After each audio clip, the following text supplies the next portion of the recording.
El vuelo del Fénix los saluda, y los invita a introducirse a las nuevas informaciones que están aconteciendo respecto de posibles viajes en el tiempo y espacio, a través de nuevas experiencias surgidas del CERN.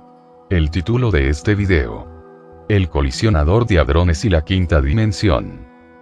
¿Qué sabemos de la antimateria en pleno año 2021? Bastantes personas creen que la antimateria es una invención de alguna novela de ficción. Incluso la protagonista de algún cómic donde alguien adquiere superpoderes gracias a ella. Pero realmente es algo que la ciencia, la física concretamente, predijo en su momento y que posteriormente se observó en la naturaleza confirmando esas teorías. Veamos qué conocemos sobre ella. Primero fueron las partículas elementales que la forman, luego átomos completos.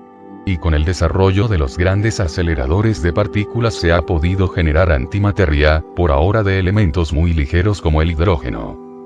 Aunque existen dudas acerca de si hay antimateria en zonas muy alejadas del universo, parece claro que sí existe mucha menos antimateria que materia. Es uno de los misterios del universo y de su creación. Porque en algún momento, la balanza favoreció a la materia y quedó muy poca antimateria. ¿Cuándo se descubrió la antimateria? Es un concepto bastante moderno, que ni siquiera tiene 100 años. Antes de 1928 nadie siquiera había pensado en ello, ni existía la palabra. Fue el físico Paul Dirac quien publicó en 1928 una ecuación de física cuántica que explicaba los fenómenos de mecánica cuántica y relatividad especial. Esa ecuación matemática explicaba secretos de las partículas subatómicas, más pequeñas que un átomo, y dejaba abierta la puerta, con otros resultados matemáticamente válidos, a la existencia de otras partículas de energía negativa hasta ese momento desconocidas y aparentemente imposibles. Esas nuevas partículas teóricas serían equivalentes a las conocidas, protones, neutrones y electrones, pero con carga inversa. Son los antiprotones, antineutrones y positrones. Empezó una carrera por comprobar si la teoría de Dirac era cierta y ya en 1932 se detectó la existencia de un positrón, un electrón de antimateria, en un laboratorio. Dirac obtuvo el premio Nobel en 1933 y seguir avanzando en este tema fue uno de los argumentos para construir laboratorios con enormes aceleradores de partículas. Haciéndolas chocar se observan fenómenos cuánticos. En 1955 se detectó el primero antiprotón y ya en 1956 un antineutrón. Con los tres elementos básicos de la materia, quedaba claro que podía existir antimateria más allá de las partículas elementales. Se puede fabricar antimateria, pero hacen falta enormes cantidades de energía para ello. Hace falta un acelerador de partículas, de coste inmenso, como el grande del CERN en Suiza donde a base de mucha energía eléctrica, se provocan choques entre partículas a velocidades cercanas a la de la luz. En esas condiciones ocurren fenómenos que pueden generar antimateria. Para aislarla y almacenarla, también hace falta mucha energía, y en esos laboratorios no se dedican solamente a este objetivo sino que se prueban otras teorías, se buscan respuestas a otras preguntas. De media, se han llegado a obtener entre 1 y 10 nanogramos, al año según el calendario de pruebas de esos laboratorios. ¿Nos sirve para algo la antimateria en 2021? ¿Sí? Además de corroborar una importante teoría física, y mientras llegan las naves espaciales como las de Star Trek, su mayor aplicación actual está en la medicina. Quizás hayan oído hablar de la tomografía por emisión de positrones.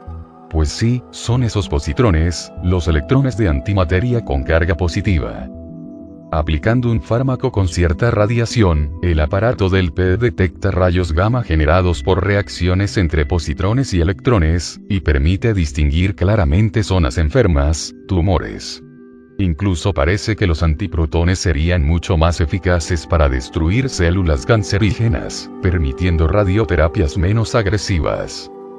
Cuando se hace espectrografía se detectan las frecuencias de la luz que emite, de forma muy distintiva, cada elemento.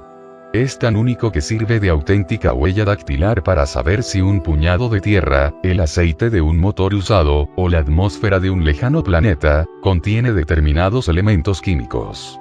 Lo consiguieron hacer con antihidrógeno y, el resultado es que tiene el mismo color que el hidrógeno. La antimateria es algo que seguimos estudiando porque aún hay aspectos que no entendemos de su interacción y existencia, pero en el CERN suelen ir siempre un paso más adelante y están ya viendo cómo construir lo que sería un transportín de antimateria, por así decirlo. En realidad, se trata de un diseño realizado dentro de la iniciativa base en el CERN, con el que proponen una estructura para transportar antipartículas. Aún está en desarrollo, pero el equipo espera que sea de utilidad para poder transportar la antimateria desde el CERN a otras instalaciones para poder estudiarla de la manera más conveniente y precisa. Todo un reto teniendo en cuenta que por su naturaleza, como ya dijimos al hablar de que el universo no debería existir, se recurre a campos eléctricos para retenerlo en unos dispositivos llamadas trampas de Penning, las cuales son estáticas y limitan su estudio a las instalaciones del CERN. Explican desde el conocido centro de investigación que en su persecución por investigar la antimateria está el lograr incrementar la precisión y sensibilidad de sus experimentos. De hecho, a finales de septiembre os contábamos cómo desde el CERN decían tener listo su arsenal tecnológico para explicar fenómenos cuánticos y desarrollar aplicaciones prácticas para esta tecnología, y así no quedarse fuera de la segunda revolución cuántica.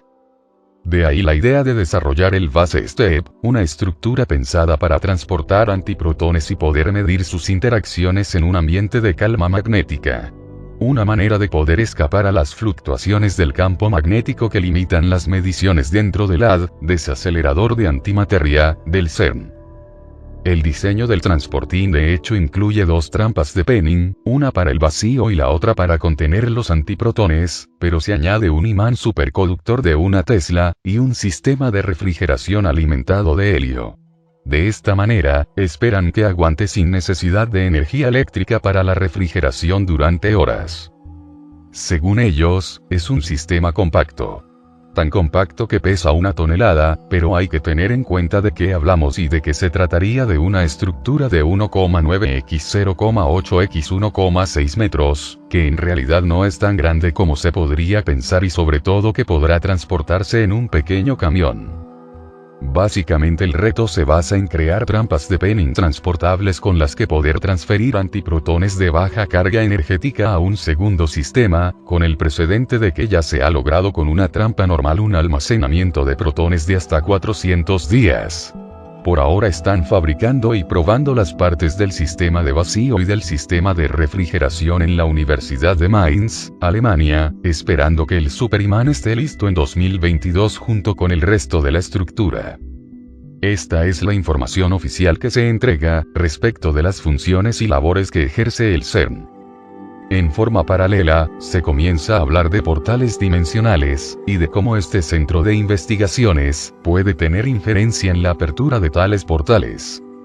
Un equipo de investigadores del Laboratorio Nacional de Oak Ridge, Tennessee, Estados Unidos, en el año 2019 pudieron, por primera vez en la historia humana, abrir un portal hacia una dimensión paralela. Así lo afirmó la líder del equipo y física Lea Broussard a la cadena NBC.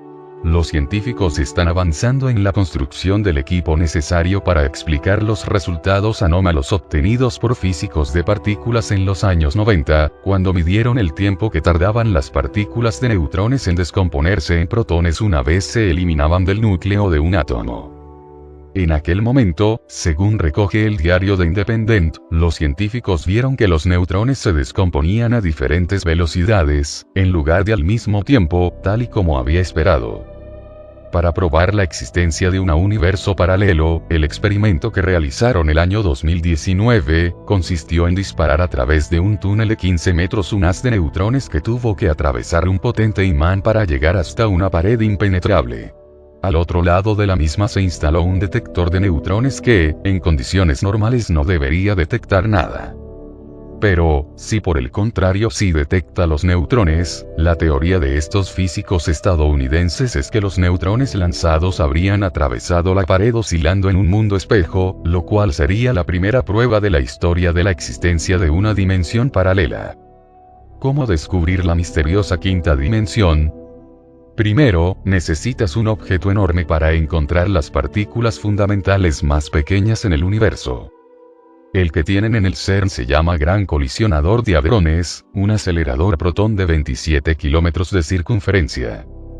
Con él se disparan rayos de partículas a casi la velocidad de la luz para que cuando dos protones colisionen creen todo tipo de otras partículas. Si las teorías actuales son correctas, hay una diminuta probabilidad de que una de las partículas subatómicas en esa colisión sea algo llamado gravitón. La física cuántica nos dice que cada fuerza tiene una partícula relacionada que la lleva. Por ejemplo, la luz es transportada por fotones. Así que la gravedad debería teóricamente ser transportada por gravitones, solo que nunca los hemos observado. Pero podrían ser la clave para desbloquear dimensiones ocultas. Una dimensión es sencillamente una dirección en el espacio. En este momento conocemos tres, que podríamos llamar arriba abajo, izquierda derecha y adelante atrás. La quinta dimensión, diminuta e imperceptible para el ojo humano, estaría situada a medio camino entre el universo visible y la materia oscura. Sería atravesada por una partícula hipotética que señala el camino para llegar a la materia oscura. Científicos de la Universidad de Granada, UGR, y de la Universidad Johannes Gutenberg de Mainz, Alemania, han encontrado, en los laberintos de unas ecuaciones formuladas por Einstein en 1915, una partícula hipotética que puede actuar como portal a una quinta dimensión. Si existe esa quinta dimensión, todavía una abstracción, tendría que ser increíblemente diminuta e imperceptible para el ojo humano, y podría resolver algunas de las profundas cuestiones abiertas de la física de partículas, según los investigadores. Según la investigación, publicada en la revista European Physical, se presenta un modelo del universo con una quinta dimensión que puede ser atravesada por partículas, a través de la cual entrarían y saldrían los fermiones provocando los misterios que rodean a su comportamiento cuando los detectamos desde un universo de 4 dimensiones, incluido el tiempo. Los investigadores han podido atisbar esta posible explicación a través de las así llamadas ecuaciones de campo de Einstein, que relacionan la presencia de la materia con la curvatura del espacio-tiempo. A estas ecuaciones añadieron otra teoría posterior, conocida como de Kaluza-Klein, que considera un espacio-tiempo de 5 dimensiones. Partiendo de estos modelos previos, los investigadores elaboraron ecuaciones de campo de 5 dimensiones para ver si en ese contexto teórico podría aclararse algo sobre la materia oscura y el misterio de los fermiones. Hasta una nueva versión, se despide el vuelo del Fénix. Comparte el mensaje.